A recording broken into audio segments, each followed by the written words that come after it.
Bienvenue sur la voie intime. Je vous propose un nouveau tirage qui va vous parler de votre année personnelle au niveau de la numérologie. J'avais envie de proposer ça au lieu de faire par rapport à l'astro, à nos signes du zodiaque.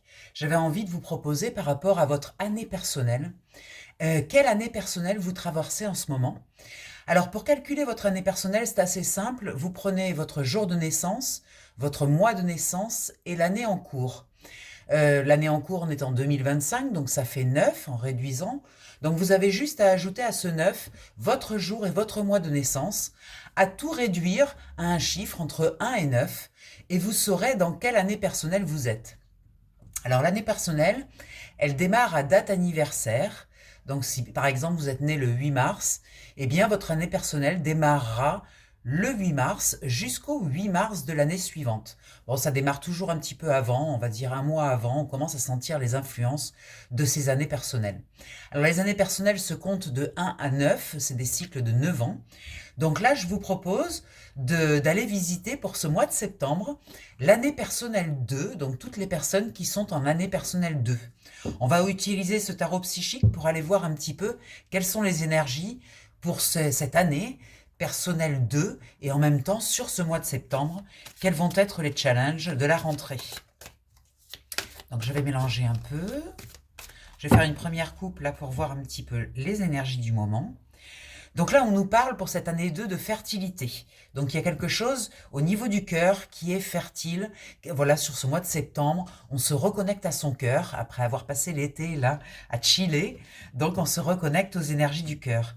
Et on va nous parler de la tentation. Donc la tentation, c'est une énergie qui nous montre qu'il y a des petits reliquats quand même de choses pas très agréables et qui nous retiennent un petit peu dans ces énergies un peu délétères, voyant qu'il y a la lumière qui est au loin, mais on est encore un peu retenu, un peu englué dans cette énergie-là. On va aller voir qu'est-ce que ça veut nous dire. Alors je vais choisir une carte pour le centre, une carte pour ce qui est en haut, une carte pour ce qui est en bas, une carte pour ce qui bloque et une carte pour ce qui nous aide. Et on va aller essayer de comprendre qu'est-ce qui nous challenge là sur ce mois de septembre pour les années personnelles 2. Alors, je vérifie mon cadrage, que tout soit OK, que vous voyez bien toutes les cartes. Hop, oui, c'est bon. Allez, on est parti. Donc, au centre, notre énergie, très belle énergie, on a l'énergie de l'éveil. L'énergie de l'éveil, ça veut dire que sur ce mois de septembre, vous avez bien travaillé cet été, vous êtes bien connecté aux bonnes choses, à votre bonne énergie.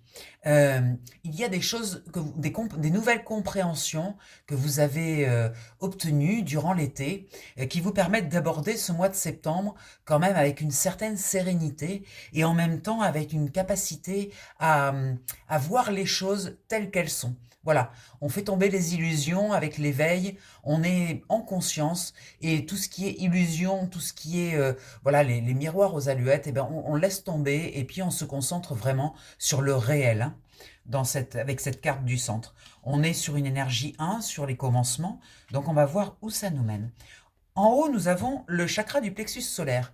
Donc ça veut dire dans les énergies du haut, qui sont les énergies plutôt spirituelles, ça veut dire qu'il y a un très bel élan de créativité qui vient, quelque chose de très très lumineux, une envie de faire, de rayonner, d'envoyer dans le monde ce que l'on a compris ces derniers mois.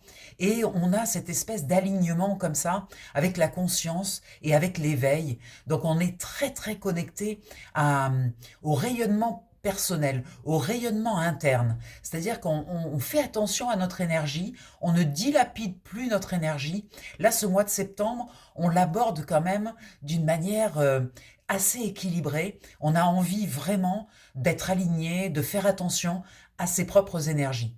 Donc c'est un mois de septembre pour les années personnelles 2. Les années personnelles 2, c'est des années où on a envie d'être avec les autres, on a envie de collaborer, de créer des collaborations.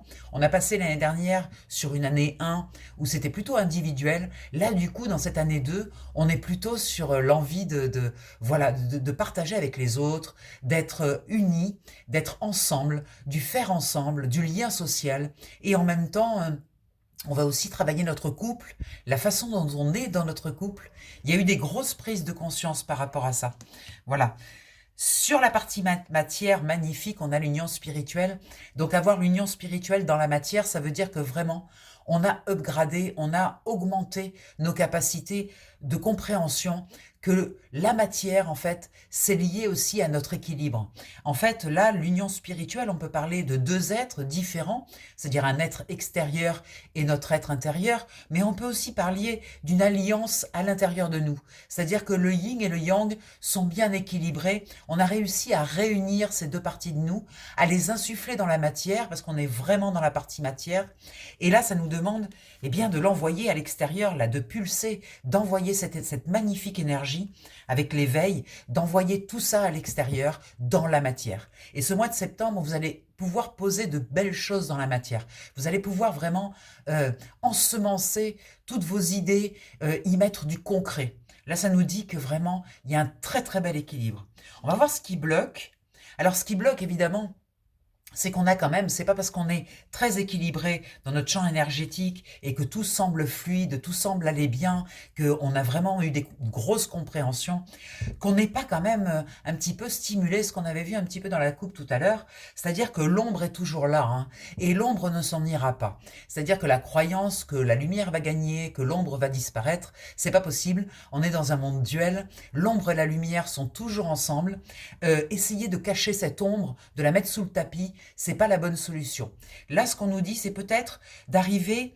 Alors, on a réussi à réunir nos deux parties, mais il reste encore quelques petits ersatz de choses qu'on a un peu cachées et qu'on ne veut pas trop mettre en lumière.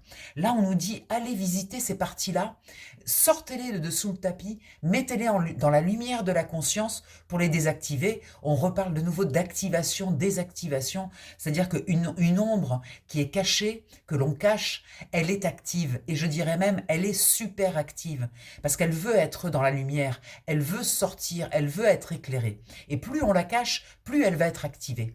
Donc là, on vous dit, osez mettre vos parts d'ombre dans la lumière, les parts un petit peu cachées, les parts que vous aimez pas trop de vous, apprenez à les aimer, parce que ces parts-là, même si elles sont délicates, elles sont compliquées, vous êtes un peu en colère, vous êtes un peu triste, vous êtes un peu ceci, un peu cela, même si tout ça c'est un petit peu compliqué et qu'on n'a pas toujours envie de les faire sortir, bah, traversez-les, donnez-leur de la place, parce que sinon, elles vont vous demander, vous êtes en début de cycle, en année 2, elles vont vous demander à exister, et ça va être de plus en plus insistant.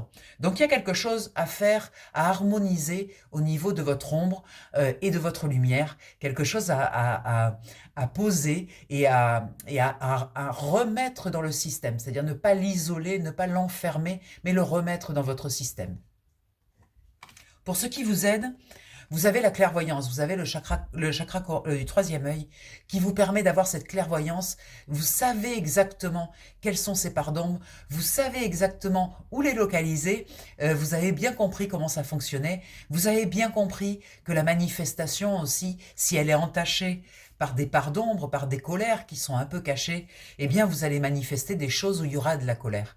Donc on vous dit, vous avez votre chakra troisième œil qui vous aide, votre clairvoyance qui vous aide, votre intuition qui vous aide. Laissez-vous guider par cette intuition pour comprendre effectivement que ce chemin vertical là qui est magnifique, vous pouvez y accéder mais en emmenant avec vous vos parts d'ombre. Vous n'êtes pas obligé d'être pur et parfait. Vous voyez la quête de la pureté, on ne sera jamais des êtres purs, on est des êtres humains, on a des défauts, des qualités, les qualités de nos défauts, les défauts de nos qualités, mais vouloir éliminer cette partie défaut, eh bien, en fait, ça l'empêche d'exister et elle est encore plus forte, quoi.